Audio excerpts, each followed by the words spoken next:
Un prof, ça gagne 2000 € par mois. Et c'est le prof qui te dit comment faire pour être heureux. Regarde le nombre de professeurs dépressifs. Les professeurs n'aiment pas leur métier. 2000 € par mois. Y a pas que l'argent dans la vie. Bah comment tu m'expliques les 40 grèves tous les mois? Les professeurs se font chier à corriger les copies du bac. Les profs se font réellement chier avec des élèves qui ne les respectent même pas. Ils ont une vie de merde. Donc quoi qu'ils disent de toi, c'est de la merde. Mais d'où un prof peut te donner des conseils pour réussir si lui-même n'a même pas réussi? C'est comme si tu écoutais les conseils d'un gros en musculation. C'est comme si t'écoutais les conseils d'un puceau en relation sexuelle avec des femmes. Ce n'est pas logique. Les seuls conseils d'argent que tu dois écouter sont ceux des gens qui ont réellement réussi à gagner au moins plus de 10K par mois. N'écoute pas les pauvres. N'écoute pas les profs. Ils n'y connaissent rien, c'est des putains de bétassines de la mort. Honnêtement, t'as déjà vu un prof réussir? Charismatique, honnête? Je suis sûr que les profs auraient aimé d'une meilleure vie. Ils n'ont pas accompli ce qu'ils voulaient réellement.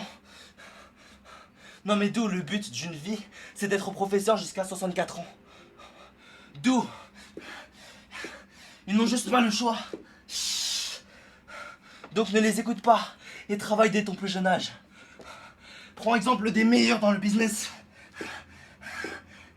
C'est tellement débile de passer 30 heures pour un oral de français. Tout ça pour avoir un chiffre, une foutue note qui ne définit rien. Rien du tout. C'est une note. Tu crois que la note va te permettre de gagner de l'argent? Les gens font prépa 5 ans, miskine, 3000 € par mois, sous les ordres d'un patron, sans aucune liberté, jusqu'à 64 ans. Le même métier pendant 40 ans. C'est terrible. C'est terrible dans le monde dans lequel on vit. C'est pour cela qu'il faut se ranger dans le monde des gagnants, dans le côté des gagnants. Et le côté des gagnants est le côté des gens qui ont de l'argent. Ou des gens qui ont une passion qu'ils ont pu monétiser. Les gens à la fac, c'est tous des branleurs. Dans la tête d'un jeune Français normal, c'est... Je profite de ma jeunesse.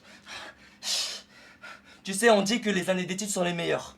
Ce sont les années où tu profites, où tu as la tête vide, sans stress. Après, tu travailles 40 ans et tu souffres à acheter du pain. Mais qui veut de cette vie? Seuls les branleurs veulent de cette vie. N'écoute pas les gens qui n'ont rien prouvé. Écoute les gens qui sont dans la même direction que toi. Arrête d'avoir peur du jugement des autres. Quand ces autres personnes ne sont même pas des personnes qui ont les mêmes valeurs que toi. Bah oui, on s'en bat les couilles de qui va te juger. On s'en bat les couilles. Il va pas venir t'agresser dans la rue. Le gars s'en fout de toi. Vous avez des chemins différents. Bordel. Si vous avez encore peur de ce système éducatif, laissez-moi vous dire que votre maîtresse, elle a 50 ans, elle est ménopausée. À la maison, il y a juste un chat qui l'attend. Elle gagne 2000 balles par mois. Et c'est elle qui vous dit comment réussir votre vie.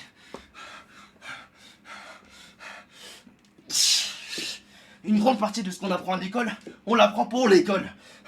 Pour réussir à l'école. On n'apprend pas le théorème de Pythagore pour réussir dans la vie. On l'apprend pour un chiffre sur une note. On l'apprend pour un chiffre sur une feuille. Et à l'inverse, il y a plein de choses utiles dans la vie que l'on n'apprend pas dans le cursus obligatoire. Moi, j'aurais bien aimé avoir des cours de cuisine, de santé mentale, qu'on m'apprenne à gérer un business, un budget. Mais ça, on l'apprend pas à l'école. On l'apprend avec Internet. Tu l'apprends avec moi, ça. Mais pourtant, l'objectif de l'école, c'est bien de préparer les élèves à la vie. Mais non, les élèves se bourrent le crâne de formules inutiles, de formules absurdes, de textes absurdes. On est conditionné à obéir, obéir, obéir, sans exploiter nos pleins potentiels. On nous fait croire que c'est parce qu'on a 5 sur 20 qu'on pue la merde. Parce que tout est tourné vers l'intelligence académique. L'intelligence académique. On ne prend en compte aucune autre intelligence. Tu vas me dire, il y a quoi d'autre comme intelligence?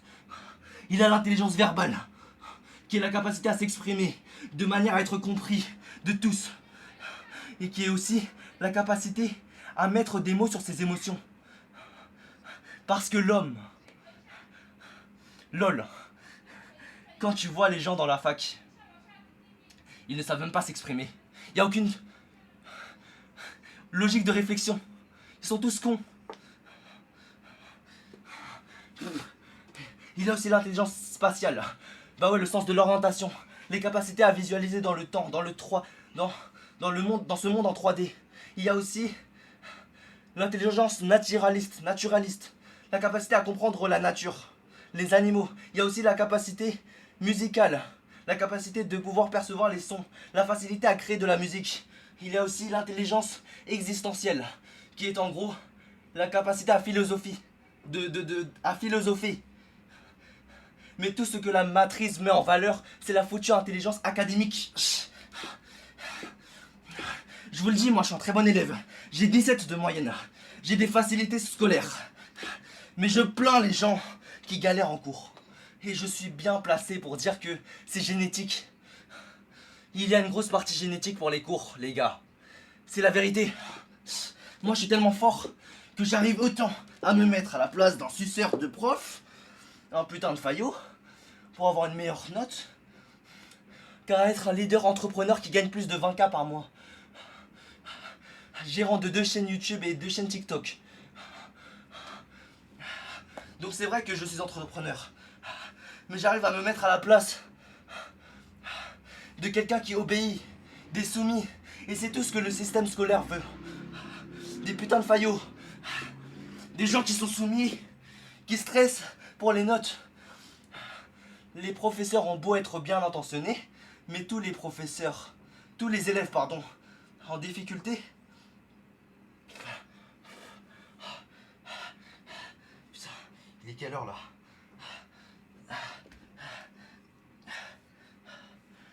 Tous les élèves en difficulté stressent.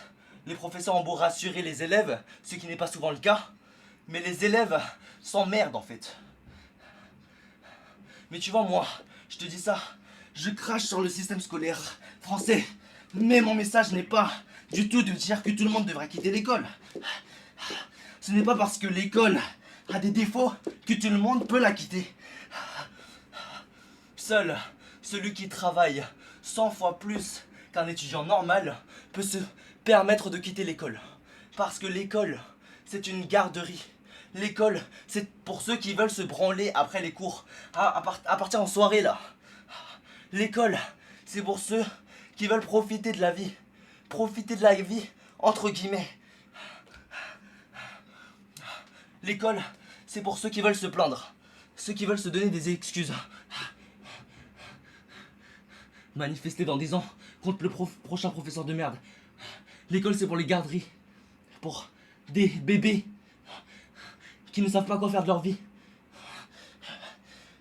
On va me dire que je suis trop extrême dans mes propos, que je fais des généralités. Mais bien sûr que je fais des généralités. Bien sûr que je fais une généralité. Je ne parle pas des exceptions qui aiment réellement leur métier de salarié. Je parle de la majorité des hommes qui ne savent même pas pourquoi ils exercent ces métiers-là. Ceux qui peuvent quitter l'école sont ceux qui travaillent tôt. Parce que quand tu taffes tôt à côté des études, tu peux prendre des risques. Puisque tu es encore jeune. Tu es encore chez tes parents. T'as pas d'impôts à payer. T'as pas de loyer à payer. Quand tu es jeune, tu peux te permettre de lancer des business. Tu peux te permettre de passer du temps sur des projets. Tu peux te permettre d'échouer aussi. Et plus tu échoueras, plus tu apprendras. Et plus vite tu réussiras. Donc l'école, c'est fait pour les branleurs.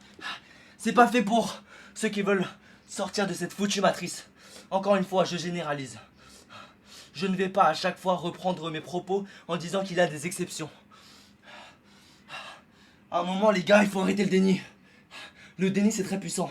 Le déni n'a aucun point positif. Il faut sortir du déni et regarder la vérité de la vie. J'ai 17 ans. Dans un an, je suis majeur. Toi qui me regardes, t'as peut-être 15, 16, 17, 18 ans. Sois honnête vis-à-vis de toi.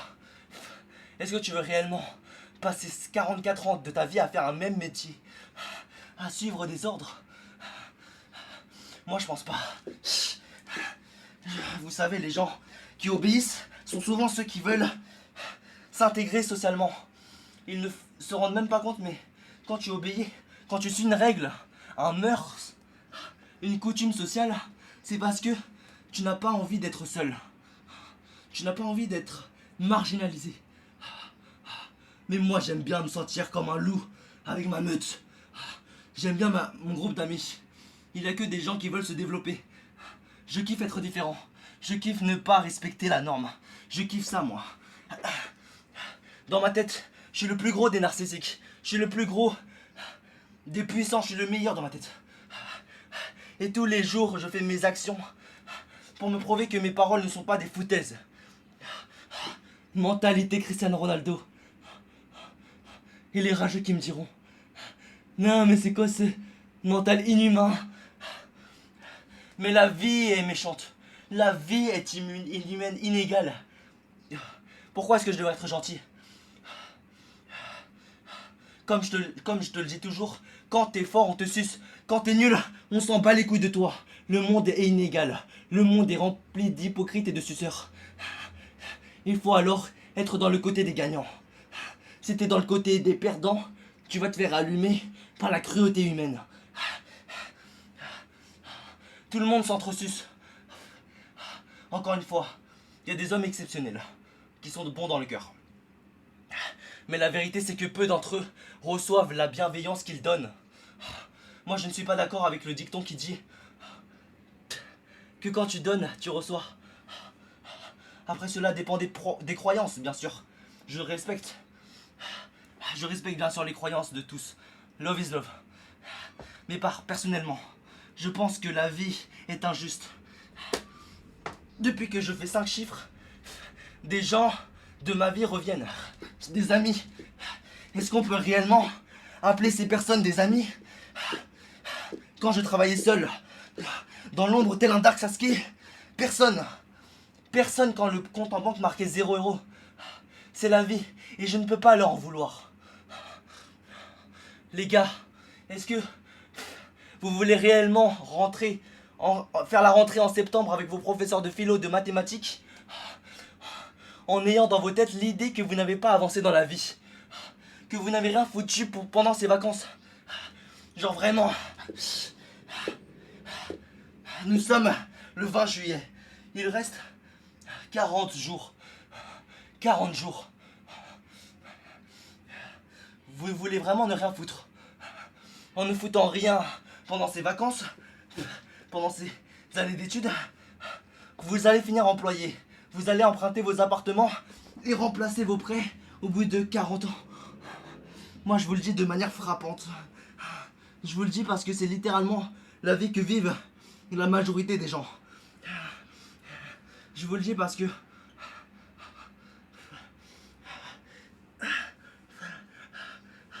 trouvez un foutu moyen de travailler en parallèle des études. Renseignez-vous sur comment gagner de l'argent en étant jeune. Mais non, vous avez trop la flemme de vous renseigner. Vous préférez vous branler sur Pornhub. Vous procrastinez sur TikTok et Minecraft. Dans cette foutue société, nous sommes constamment stimulés. Nos cerveaux sont constamment stimulés. Nos cerveaux ne peuvent plus réfléchir. Vous devez arrêter, les gars. Les vidéos TikTok, les formats shorts, afin de moins stimuler les cerveaux et laisser le cerveau réfléchir. Laissez-le réfléchir, penser, aimer, sourire. Les gars, n'oubliez pas, il ne faut pas que recevoir des informations dans le cerveau. Il faut exploiter, réviser, chercher, penser, revoir les idées. C'est à partir du cerveau que tu commences tes actions. C'est à partir des actions que tu crées des habitudes. C'est à partir des habitudes que tu génères des résultats. Et c'est à partir des résultats que tu peux enseigner aux autres. Et il ne faut pas être émotionnel. Il ne faut pas se décourager. Si vous pouvez être découragé, mais ne pensez pas à la motivation. Faites quand même lorsque vous n'avez pas envie. Faites ce que vous n'aimez pas faire. Vous allez sentir un renouveau dans votre cerveau. Le cerveau ne va plus penser de la même manière. À partir du moment où tu ne fais pas ce que tu as envie de faire. Que tu fais ce que tu n'as pas envie de faire. Tu sais, cette manière débile de penser comme 99% des jeunes. Honnêtement, j'ai vraiment pas envie que tu finisses par transporter des colis dans des conteneurs, à faire biper de la nourriture dans la caisse de ton frère, à vendre des menus Big Mac chez McDonald's. Tu veux réellement faire ces jobs de merde? C'est vraiment la somme de toutes les petites choses que tu fais et que personne d'autre ne fait qui va faire la différence sur le long terme entre les gens moyens et toi. Les gars, aujourd'hui ne va plus jamais arriver. Le 19 juillet 2023 ne va plus jamais exister demain. Mais les gens attendent le 1er janvier pour lancer des résolutions stupides qu'ils abandonnent en 3 jours. Commencez le développement aujourd'hui. Aujourd'hui. Now. It's fucking now. Now, bro. Come on. Get the fuck out of your fucking procrastination. Stop it, bro. Stop. Become the top G. Les gars, nous avons tous en nous une partie puissante, une partie faible. Mais c'est à nous de faire ressortir la puissance. La partie que nous voulons faire ressortir. Et pour faire ressortir la partie du guerrier puissant, il faut travailler. Il faut passer à l'action, se documenter de nous-mêmes. Il y a des gens qui sont constamment sur des vidéos de motivation TikTok. Mais ils ne sont pas capables de regarder des formations de 5 heures, de lire, de travailler 4 heures. Vous voyez l'ironie? Arrêtez de regarder des TikTok, des shorts, et mettez-vous au travail.